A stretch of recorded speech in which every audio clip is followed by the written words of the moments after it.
안녕하세요. 오늘도 사연살롱을 찾아주셔서 감사합니다.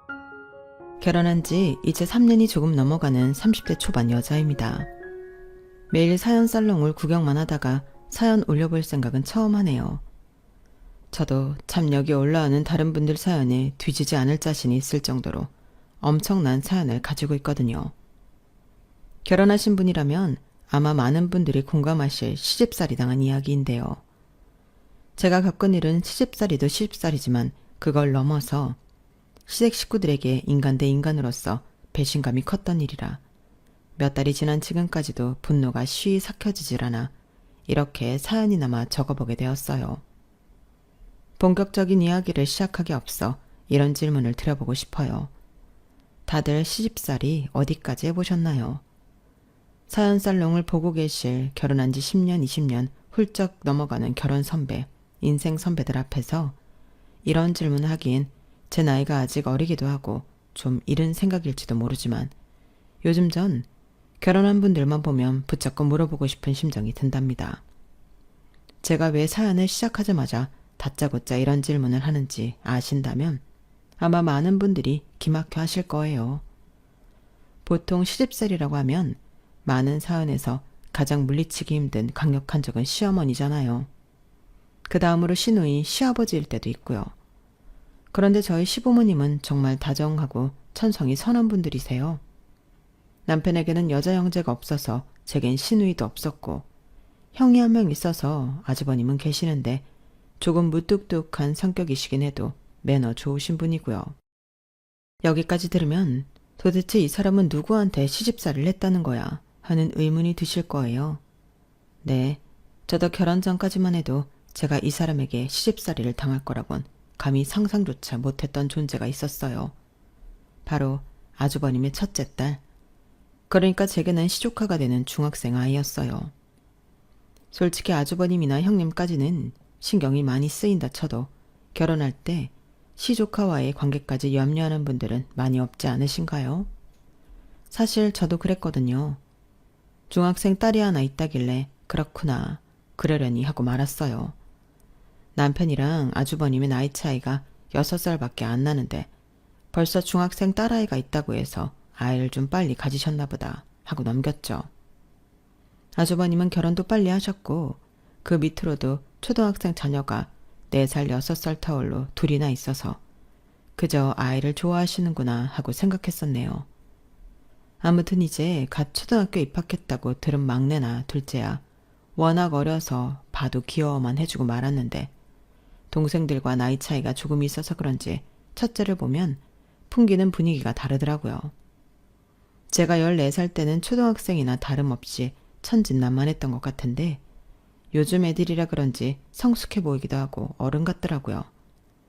그래서인지 유독 첫째 조카하고 있으면 분위기가 묘하게 달라지는 게 저보다 한참 어린아이인데도 어색하고 불편했어요. 별 생각 없었던 시조카가 불편하게 느껴지기 시작했던 건 그 애와 제가 제대로 처음 마주보고 앉아 이야기를 나눴던 결혼 후 첫 명절 때부터였어요. 사실 결혼 전 인사를 드리러 시댁에 왔을 때는 아주버님과 형님이 애들을 다 맡기고 와서 어른들끼리만 식사를 해서 못 만나봤었고 결혼식 당일엔 워낙 정신이 없어 몰랐는데 초등학생 조카들만 왔었더라고요. 그래서 첫째 시조카를 제대로 본 건 결혼하고 첫 명절 때 본 게 처음이었어요. 그날이 시댁에서 보내는 첫 명절이라 참 걱정도 많고 긴장도 많이 했는데 생각보다 편안한 분위기라서 많이 안심을 하고 있었어요. 결혼 과정에서도 시부모님께서 참 어디 가서 만나보기 드물게 며느리에게 잘해주신다는 생각을 했었는데 다행히 반전은 없더라고요. 제사도 없는 분위기라 음식하느라 짐 뺄 일도 없었고 시부모님께서 이래라 저래라 일을 시키지도 않으셔서 정말 휴일처럼 즐겁고 편하게 보내던 중이었어요. 시부모님께서 집 관련 문제로 아주버님과 남편을 데리고 잠깐 나가시고 집에는 저와 형님, 시조카만 남아있을 때였어요. 초등학생 시조카 둘은 방에 들어가서 지들끼리 신나게 노는 중에 형님과 저, 그리고 첫째 시조카만 남았죠. 어른들은 어른들끼리 담소를 나누고 초등학생 동생들은 자기들끼리 노느라 정신이 없는 가운데 첫째 시조카가 유독 말이 없고 심심해 보여서 내내 신경이 쓰이던 참이어서 잘됐다 싶었어요. 이 기회를 통해 이야기를 나누면 좋겠다 싶어서 자연스럽게 말을 걸었죠. 올 초에 중학교 입학했다며? 내가 중학생 애들 수학 가르치는 일을 하거든. 혜선이는 수학 잘하니? 중학생 애들 가르치신다고요? 교사예요? 어느 학교요? 아, 학교 교사는 아니고 과외교사에. 아, 난 또. 과외교사라고 하니 별거 아니라는 듯 퉁명스러워지는 태도가 좀 기분이 나쁘더라고요. 어른이 했어도 기분 나빴을 태도를 아이가 하니 더 어이가 없었어요. 혹시 모르는 거 있으면 물어봐. 작은 엄마가 알려줄게. 작은 엄마는 무슨. 됐어요. 그게 시조카와 처음 나눠본 대화였어요. 제 딴에는 나름대로 직업이 그 또래 가르치는 일이라 쉽게 다가가 보려고 한 거였는데 그런 태도를 보이니 한 번에 마음이 상하더라고요. 별로 드러내고 싶진 않았지만 저도 인간인지라 얼굴에 표가 났던 모양이에요. 바로 형님께서 끼어드셨어요. 얘, 너는 태도가 그게 뭐니? 아, 그러고 보니 동서 정말로 중학교 선생님이네? 잘됐다. 우리 혜선이 공부 좀 가르쳐줘. 가해비는 당연히 챙겨줄게. 동서가 애들 여러 성적 올렸다며? 네? 아이, 혜선이는 그냥도 가르쳐주죠. 결혼하면 저희도 이쪽 동네로 이사 올 거니까 언제든 말씀 안 하세요. 제가 그룹으로도 과외를 하고 있으니까 그 친구들 수업할 때 들어와도 되고요. 그래? 그래주면 나야 너무 고맙지. 안 그래도 혜선이가 수학을 못해서 걱정이었는데 한시름 덜었네? 아, 정말요? 그래도 수학은 중학교 때 기초부터 잘 쌓아놓으면 금방 성적 잡을 수 있어요. 내가 많이 도와줄게 혜선아. 우리 집에 자주 놀러와. 그나마 어색했던 공기를 형님께서 자연스럽게 풀어주셔서 내심 안심하고 있었는데 저희 얘기를 못 씹은 얼굴로 듣고 있던 시조카가 갑자기 자리를 박차고 일어났어요. 아, 진짜 됐다고요. 초면부터 짜증나게. 제 공부는 제가 알아서 할 테니까 신경 끄세요. 분위기는 순식간에 싸해졌어요. 시조카가 문을 꽝 닫으며 그대로 집을 뛰쳐나가 버렸거든요. 때마침 현관에서 시아버님과 이야기를 하며 집에 들어오고 있던 남편이 놀라서 허겁지겁 뛰어들어올 정도로요. 여보, 뭐야, 왜 그래? 혜선이한테 뭐라고 했어? 어? 무슨 얘기를 하긴 뭘 무슨 얘기를 해. 근데 제가 갑자기 왜 저래? 설마 공부 가지고 훈계했어? 내가 그랬겠어? 오늘 처음 만나는데? 아우, 도련님도 설마 동서가 그랬겠어요. 그냥 제가 예민해서 그래요.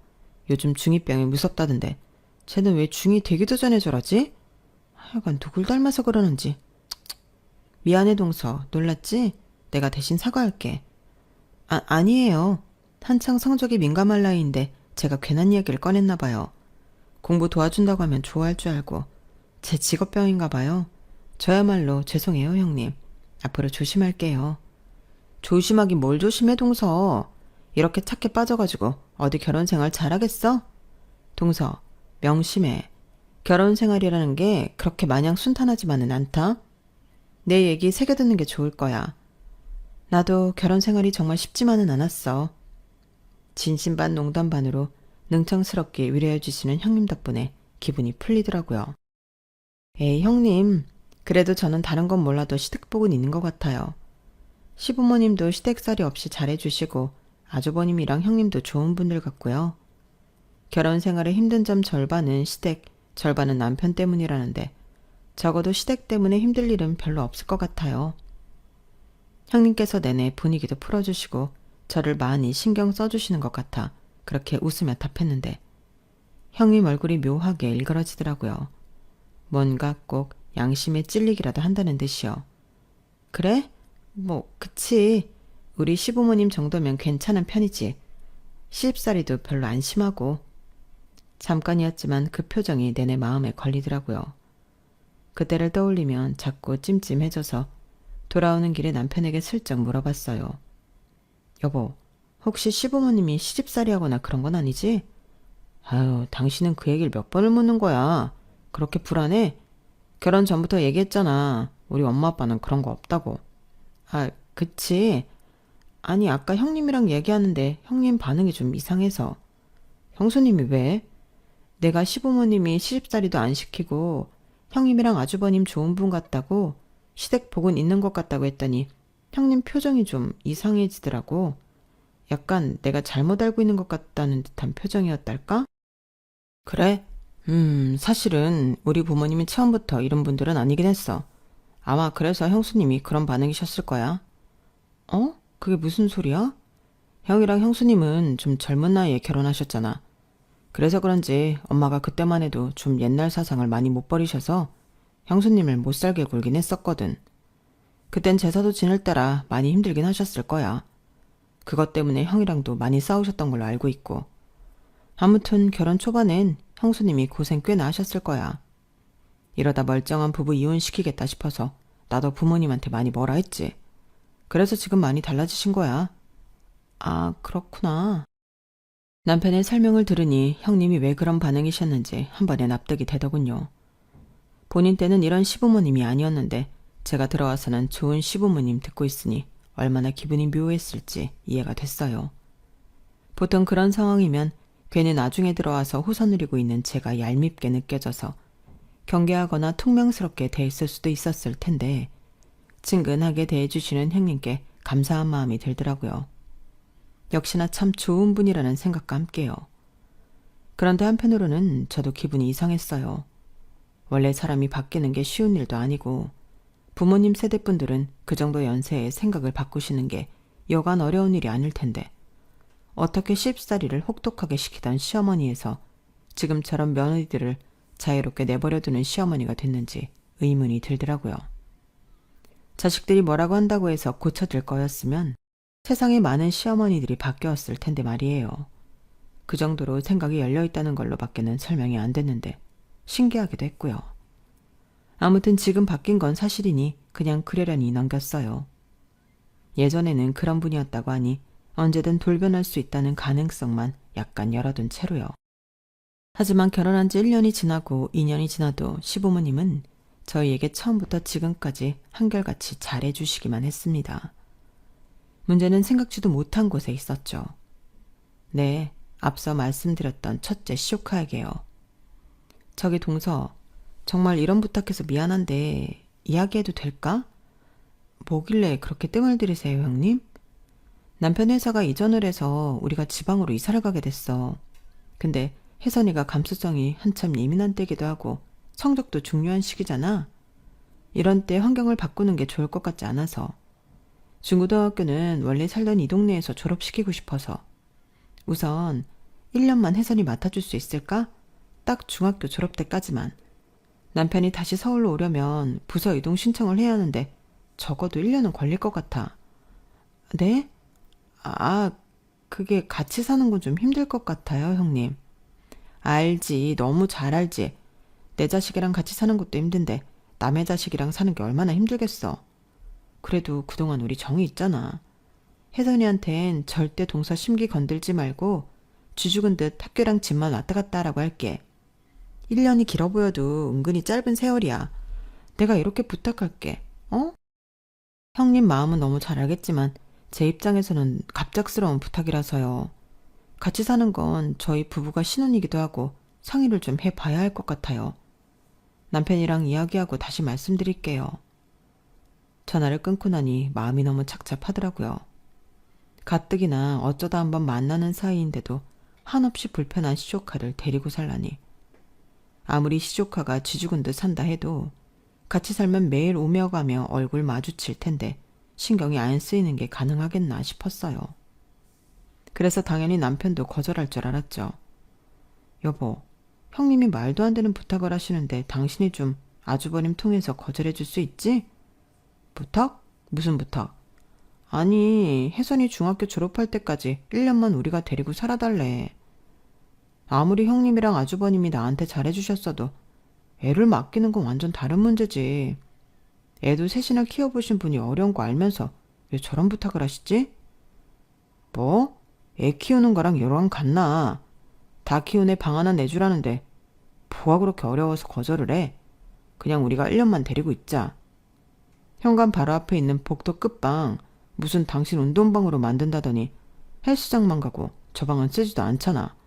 집이 좁은 것도 아니고 남는 방도 있는데 뭐하러 거절해. 사이 껄끄러워지게. 뭐라고? 혜선이 까칠한 거 알면서 그래. 가끔만 보는데도 내가 조금 실수하면 펄펄 뛰는 애야. 당신도 전에 봤잖아. 그런 시한폭탄 같은 애를 어떻게 데리고 살아? 중학생이잖아. 당신도 중학생 애들 많이 가르쳐 봤으면서 혜선이 하나 케어를 못해. 그때야 워낙 낯설고 사춘기니까 그랬겠지. 내일 모레 고등학교 들어가는데 사춘기도 거의 끝났겠구만. 아니 여보, 왜 이렇게 남일처럼 말해? 나는 싫어. 우리 아직 신혼이야. 내가 내 집에서 편히 쉬지도 못하고 한참 어린애 눈치 보며 살아야 해? 누가 눈치 보래. 저 방은 안방이랑 거리도 먼데 눈치는 무슨 눈치야. 그냥 서로 방에서 안 나오면 같이 사는지 안 사는지도 모르겠구만. 그리고 이 기회에 당신도 겸사겸사 혜선이랑 사이 좋아지면 좋잖아. 딱 당신이 가르치는 애들 나이 때인데 혜선이랑 친해지면 당신 일하는 거에 도움되지 않겠어? 뭔 소리야. 내 학생들이랑은 내가 알아서 이미 친하게 지내고 있는데 당신은 정말 혜선이랑 살아도 된다는 거야?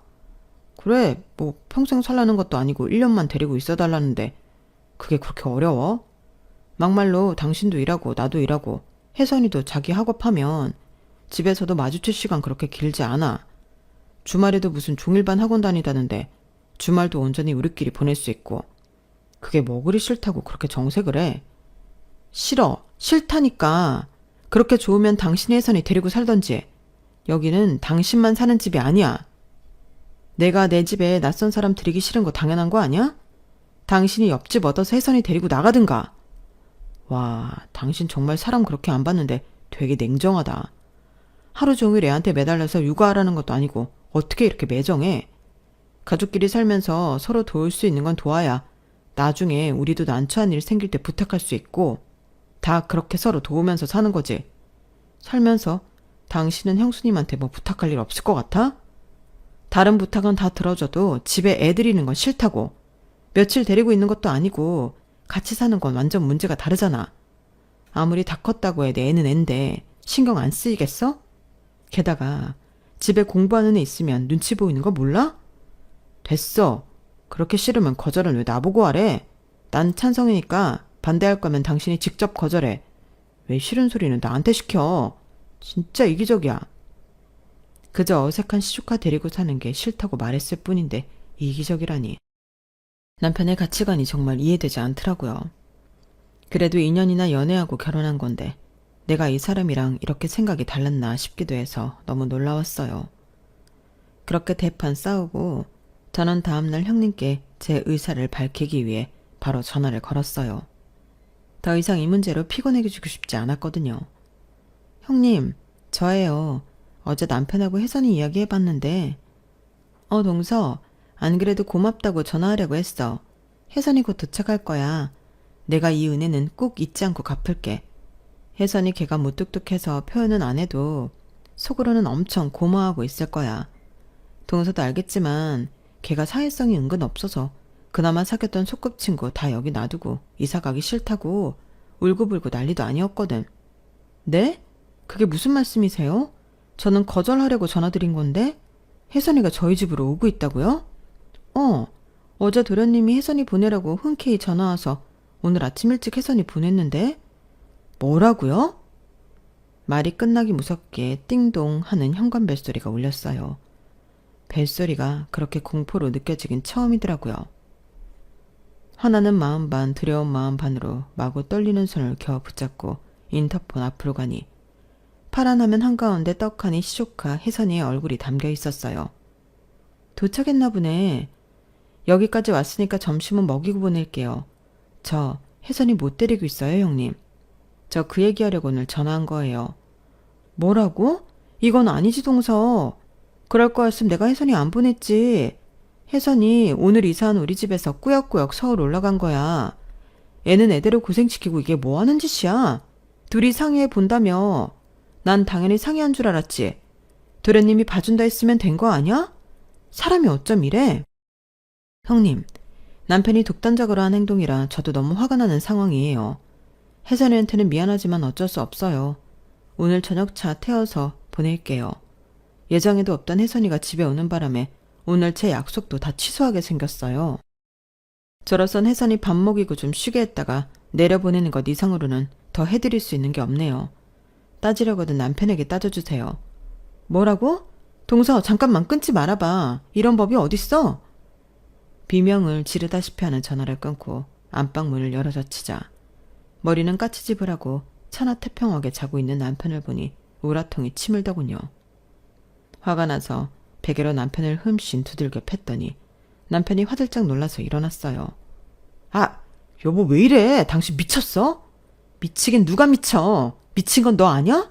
지금 밖에 누가 와 있는지 알아? 밖에? 아, 혜선이? 벌써 왔어? 아, 혜선이? 장난해? 왜 춥겠다. 얼른 열어줘야지 뭐해. 남편이 후다닥 일어나 현관으로 걸어가는데 진짜 그때의 기분은 이루 말할 수가 없더라고요. 그래서 빠른 속도로 쫓아가 문을 열기 직전 남편에게 경고했어요. 혜선이 점심만 먹이고 보낼 거야. 뭐? 애가 차를 몇 시간 타고 온 건데 미쳤어? 몰라. 나랑 상의 안 한 당신 잘못이지. 그러게 누가 맘대로 부르래? 그러기만 해. 아주 정남이가 뚝 떨어질 것 같으니까. 말을 마친 남편이 문을 열어서 뒷말은 하지 못했어요. 문을 여니 백팩에 크로스백에 캐리어에 끼운 노트북 가방까지 아주 온갖 살림살이를 다 싸들고 온 시조카가 보이더라고요. 뭐 좋다고 저렇게 바리바리 싸들고 온 건지 기가 막히는 걸 꾹 참고 기분 나쁜 티를 안 내기 위해 노력을 하는데 애가 하는 첫마디가 가관이었어요. 문 여는데 왜 이렇게 오래 걸려요? 싹퉁바가지 하고는 이런 걸 데리고 살라니 역시 제 생각이 틀리지 않았다는 생각을 하며 남편을 봤어요. 하지만 남편은 뭐가 좋은지 실실 웃으며 맞이해 주더라고요. 왜 이렇게 까칠하게 굴까 우리 혜선이. 날이 많이 추워서 화가 났나? 제 방은 어디예요? 저는 쳐다도 보지 않고 남편과 대화를 하는데 대뜸 지방부터 찾는 걸 보니 뭐 이런 게 다 있나 싶고 머리 한 대만 쥐어받고 싶더라고요. 그런 채 속은 모르고 남편이 현관문 바로 앞에 있는 끝방을 가리켰어요. 저기 저 방 쓰면 돼. 짐 풀고 나와.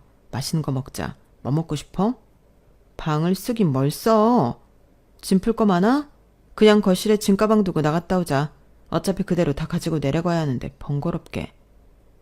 집에 머무를 일말의 틈도 주고 싶지 않아서 남편의 말을 가로챘더니 그제서야 제 얼굴을 쳐다보더라고요. 뭔 소리예요. 저 여기 살 건데. 작은아빠랑 엄마랑 상의가 안 되었는데 작은아빠가 실수를 했네? 사과는 작은아빠한테 받아. 솔직히 문 열기 전까지만 해도 저 애한테 이렇게 퉁명스럽게 굴 생각은 없었는데 시조카 태도를 보니 저도 모르게 싸늘한 말투가 나가더라고요. 그런데도 시조카는 기가 죽긴커녕 코웃음을 쳤어요.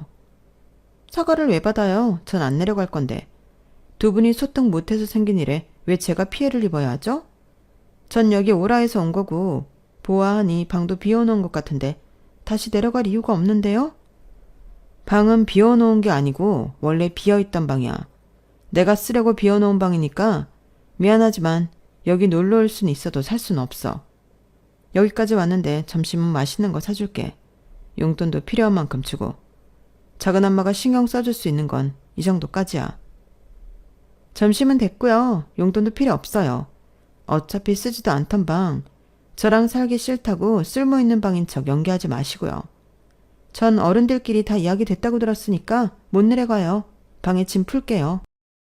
그대로 남편이 가리킨 방에 들어가려는 시조카를 보니 말 그대로 눈이 뒤집히더라고요. 저도 모르게 울컥해서 시조카의 팔을 덥석 붙잡았더니 시조카가 엄청난 힘으로 저를 밀치듯 뿌리쳤어요. 나요? 어딜 만져요 더럽게. 뭐라고? 전 분명히 안 내려갈 거라고 말했어요. 아니 못 내려가요. 저라고 뭐 좋아서 그쪽이랑 산다는 줄 알아요? 나도 싫은 건 피차 마찬가지니까 서로 좀 못 본 척하고 살자고요. 네? 사람이 너무 놀라면 사고 회로가 정지된다는데 그 순간 제가 딱 그랬어요. 그렇게까지 강하게 나올 거라곤 상상도 못해서 모든 행동이 굳어버리더라고요. 그 와중에도 남편은 제 편을 들긴커녕 놀라서 혜선이를 따라 들어가는데 너무 어이가 없어서 뭐라 하지도 못했네요. 그날 저는 시조카 꼴도 보기 싫은 마음에 방에서 한 발자국도 안 나갔어요. 거실에서 남편이 눈치도 없이 시조카와 화기애애한 대화를 하는 게 간간히 들려왔지만 싹 무시했죠. 시조카는 물론이고 남편도 꼴도 보기 싫어서 안방에서 남편도 쫓아냈어요. 남편은 옷방에서 자고 저는 안방에서 자는데 이쯤 되니 시조카가 어디까지 버티나 궁금해지더라고요. 안 가겠다고 버티는 애한테 무력을 행사할 수도 없고 시댁이 엮여있으니 함부로 할 수가 없어서 그냥 될 대로 되라 하는 마음으로 무시했죠. 남편도 아무리 시조카라지만 언젠가 이 생활을 불편해할 날이 오겠지 싶었거든요. 그렇게 웬걸? 그렇게 한 학기가 다 지나가도록 시조카는 저희 집에서 나가지 않고 잘 버티더라고요.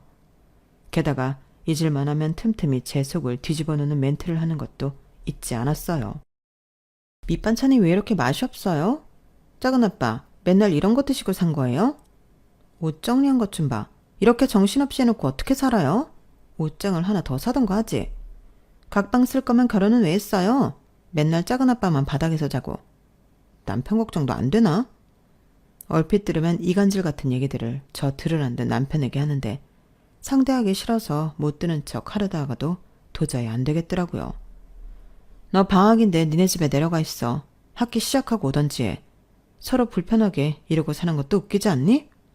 좋은 말로 할 때 너희 집에 좀 내려가 있어. 나도 참는데 한계가 있어. 저건 엄마가 못 참으면 뭐 어쩔 건데요? 쫓아내기라도 하시게? 여기 내 집인데 못 쫓아낼까봐? 못 쫓아낼걸요? 얘 봐라. 그건 무슨 자신감이니? 작은 엄마는 절 쫓아낼 자격이 없으니까요. 자격? 내가 내 집에 내 남편하고만 살겠다는데 갑자기 무슨 자격을 운운하는지 순간 머리가 띵해졌지만 그대로 말릴 순 없었어요. 자격이고 나발이고 제발 방학 때만이라도 니네 집에 내려가 살든지. 그게 싫으면 제발 내 심기 건드리지 말고 입 다물고 조용히 지내. 한 번만 더 건드리면 짐 다 싸서 내다 버리는 수가 있으니까. 말하고 나서 저도 아차했어요. 드라마에서 개문화할 법한 대사를 제가 하게 될 줄은 몰랐거든요. 하지만 저도 쌓일 대로 쌓인 터라 험한 말이 나가는 건 어쩔 수가 없더군요. 여보, 애한테 지금 그게 할 소리야? 뭐, 내가 못할 소리 했어? 자기 집으로 돌아갈 거 아니면 얌전히 살라는 말인데 그게 잘못됐니? 당신은 제가 나한테 달라들 땐 가만히 있더니 왜 나한테만 난리야? 내가 지금 나보다 한참 어린 시조카한테까지 시집살이 당하고 살아야겠어? 제 말을 듣고 경악했다는 듯 끼어드는 눈치 없는 남편하고 그날도 한바탕 싸웠네요. 몇 달째 같은 문제로 싸움이 반복되다 보니 저도 슬슬 지치더라고요. 그동안 형님께도 전화드려서 제발 애 좀 데리고 가라고 애걸복걸 매달리고 설득도 하고 협박 비슷한 것도 해봤지만 다 통하지 않았어요. 아주버님도 마찬가지였고요. 게다가 두 분은 막판인 제 연락을 안 받기 시작하더니 기어이 잠수까지 타시더라고요. 시부모님께 여쭤봐도 대답을 피하시기만 했고요. 마치 온 가족이 한 통속으로 혜선이가 우리 집에 얹혀 살길 바라는 것만 같았어요. 그러던 어느 날이었어요. 3대1 그룹과외가 있는 날 한 친구가 지각을 해서 그 애를 기다리면서 수업 준비를 하고 있었는데 그동안 다른 두 아이가 대화하는 게 귀에 들어오더라고요. 야, 그래서 주혜선 걘 요즘 어떻대? 그니까 안 그래도 나도 그거 물어보려고. 근데 이런 거 보면 진짜 무서워서 결혼 못하지 않냐? 걔네 아빠랑 결혼한 분은 걔가 친딸인 거 상상도 못하고 있을 거 아냐. 대말이 내가 결혼했는데 조카가 내 집에 얹혀 살겠다는 것도 너무 싫을 것 같은데 알고 보니 걔가 내 남편이 사고쳐서 낳은 딸이었다? 와, 진짜 생각만 해도 끔찍하다. 그 여자분은 어떡해? 진짜 불쌍해 죽겠다. 아이들이 하는 이야기를 듣다 보니 온몸에 털이 쭈뼛쭈뼛 서는 것 같더라고요. 혜선이란 이름이 흔한 이름이긴 하지만 주시성의 혜선이란 이름의 조합은 흔하지 않은 것 같아 더 그랬어요. 게다가 제가 가르치던 학생들이 혜선이랑 동갑내기 같은 학교에 다니는 친구들이었거든요. 그래서 끼어들지 않을 수 없었죠. 얘들아, 혹시 니네가 말한 주혜선이란 이름을 가진 친구가 학교에 한 명밖에 없니? 네? 그렇지 않나? 아마 맞을 거예요. 네, 다른 혜선이는 많은데 주혜선은 한 명밖에 없을걸요? 선생님도 혜선이 아세요? 아이들의 순진무구한 얼굴에 억장이 무너져 내리더라고요.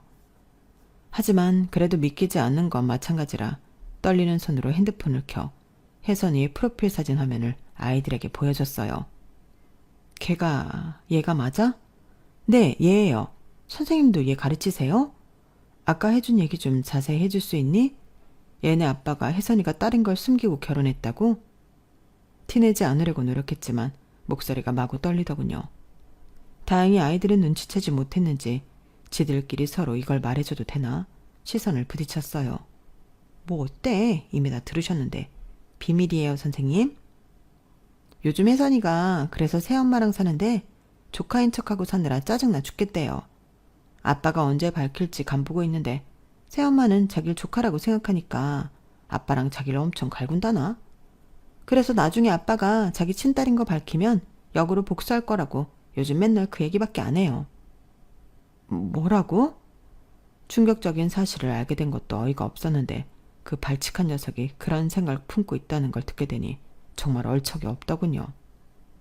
그날 수업은 도대체 무슨 정신으로 진행했는지 모르겠어요. 처음엔 애들 말만 믿고 이러는 게 맞나 싶었지만 생각해보면 이상한 점이 한둘이 아니긴 했어요. 단순히 시조카라고 하기엔 너무 친밀한 사이라거나 혜선이가 절대 제 집에 돌아가지 않으려고 하는 것도 아주버님과 형님도 막무가내로 혜선이를 제 집에 보내고 방치하는 것도 혜선이가 제 남편의 딸이라고 하면 이해가 됐어요. 하지만 남편과 결혼할 때 호적이 아무것도 없이 깨끗했던 걸로 아는데 어떻게 이런 일이 가능한지 의문이었죠. 더 확실한 확인이 필요해서 시댁에 전화를 걸었어요. 어머니 저예요. 둘째 며느리요. 남편한테 이야기 다 들었어요. 그동안 마음고생 많으셨죠? 무슨 얘기 말이냐? 혜선이요. 저는 혜선이한테 그런 사연이 있는 줄도 모르고 너무 시조카대하듯 했네요. 제게도 딸이 생긴 거나 다름없는데.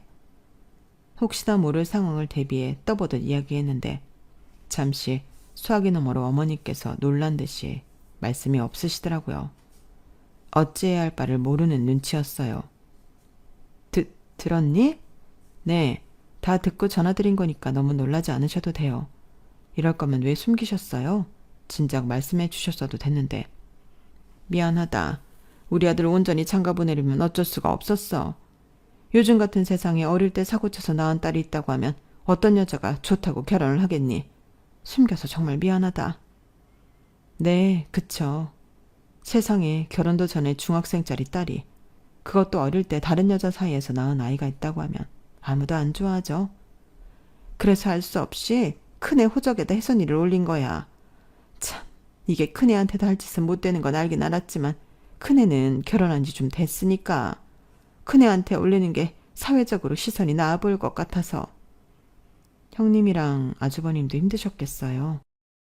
힘들었지. 부모로서 내가 참 두 아들한테 못할 짓 했다. 그래도 이걸 이해해 줄 여자는 없을 줄 알았는데 너하고는 이야기가 잘 된 모양이로구나. 많이 놀랐겠어. 그래도 우리 입장도 이해는 가지? 이게 사람 마음이 참. 미안하다고 연신 사과하시는 것까진 괜찮은데 본인들이 이해받을 수 있다고 생각하는 태도가 절 화나게 했어요. 아니요, 어머님. 이해는 안 가죠. 말씀은 똑바로 들어야겠네요. 저한테 언제까지 속이실 생각이었어요? 네가 혜선이랑 조금 친해지고 아기 낳을 때까지는 당분간 너도 모르고 있는 게 나을 것 같아서 그때까지만 이야기하지 않기로 했었는데 작은 애가 먼저 말하든? 제 반응이 심상치 않다는 걸 깨달은 어머님께서 뭔가 이상하다는 듯 물으셨어요. 와, 저는 제가 아기를 낳을 때까지 숨기려고 했다는 말이 어찌나 화가 나는지. 아기 생기면 이혼이 더 복잡하고 어려워지니 제 코를 꿰 생각으로 그랬다는 것처럼 들려서 그때부턴 정말 화를 참을 수가 없더라고요. 왜요? 아기 낳으면 제가 이혼 안 할 것 같아서요? 그리고 지금 시조카야도 이렇게 안 친한데 남편 친딸이라고 하면 제가 좋아라 하고 친해질 줄 아셨어요? 진짜 해도 너무하시네요, 다들. 이거 사기 결혼이에요. 어머님이 뭐라고 다급하게 말씀하시는데 더 듣고 있기 싫어서 전화를 끊어버렸어요. 만일의 사태에 대비해서 어머님과의 통화 내용을 다 녹음도 해뒀죠. 저는 그 길로 남편 정장에 붙어있는 머리카락과 혜선이 방에 있던 머리카락을 가지고 유전자 검사를 맡겼어요. 남편과 제대로 이혼하려면 이 방법밖에 없는 것 같았거든요. 검사에 시간이 좀 걸려서 어머님께 이야기를 들은 남편이 저를 설득한다고 매일 귀찮게 구는 걸 견디는 게 고역이었죠. 여보, 어디서 그런 말을 들은 건지 몰라도 진짜 오해야. 친딸은 무슨 엄마가 노망이 난 거라니까? 노망이 나시긴 했지. 아무리 아들 장가를 보내고 싶어도 그렇지. 어떻게 둘째 아들 딸을 첫째 아들 호적에 올릴 생각을 하셔? 진짜 아니라니까 그러네. 내가 어떻게 해야 믿을래? 당신이랑 혜선이 유전자 검사 맡겼어. 당신 말대로 믿음 다 떨어진 당신 말이나 노망난 당신 어머니 말은 안 믿을게. 난 그냥 결과만 볼래. 여보, 당신 진짜 너무한 거 아니야? 너무한 게 누군데? 지금 당장 쫓겨나기 싫으면 검사 결과 나올 때까지만이라도 입 다물고 있어. 그렇게 시간이 지나고 검사 결과가 나왔어요. 유전자는 99% 일치했고 예상했던 결과라 놀랍지도 않더라고요. 저는 검사 결과를 시댁 단톡방과 혜선이에게 전송한 후 그 길로 남편과 혜선이가 입는 옷들과 물건을 대충 빼서 집 밖에 놔두고 집 비밀번호를 바꿨어요. 톡방을 확인한 시댁 식구들에게서 전화가 빗발치듯 쏟아졌지만 싹 다 무시했죠. 급하게 퇴근해서 집으로 돌아온 남편이 미안하다고 무릎을 꿇고 5만 가지 쇼를 펼쳤지만 저는 이혼을 요구했어요. 제 요구대로 순순히 협의 이혼을 하지 않을 경우 유책 배우자로 소송을 걸겠다고 협박하니 순순히 이혼해주겠다고 하더군요. 남편이 집에 발들이는 게 싫어서 복도에서 대화하고 있었는데 마침 하교하고 돌아온 혜선이가 집 앞에 어지럽게 흐트러져 있는 제 물건들을 보고는 경악하더군요. 작은 엄마, 이게 다 뭐예요? 뭐 하는 짓이에요?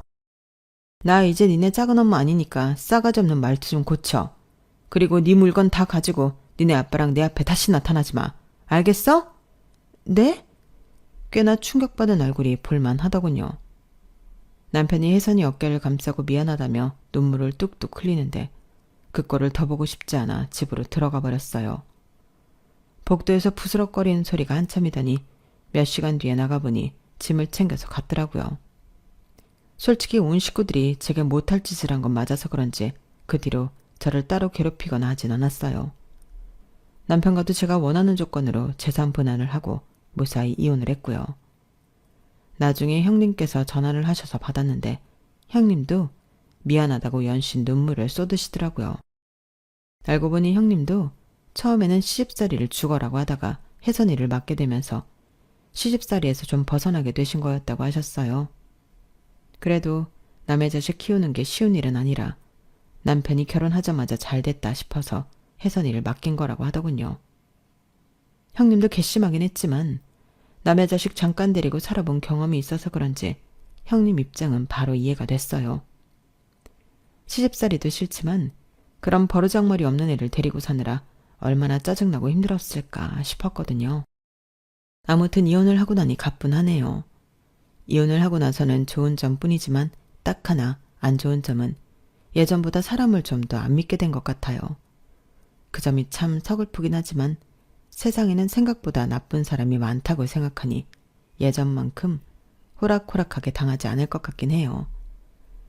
인생의 이런 안 좋은 경험들도 결국엔 제게 더 좋게 작용하게 되겠죠. 그렇게 믿고 저는 앞으로 더 씩씩하게 살아가려고 해요. 여러분, 제 새 출발에 많은 응원 부탁드려요. 들어주셔서 감사합니다. 모두들 건강하시고 행복하세요.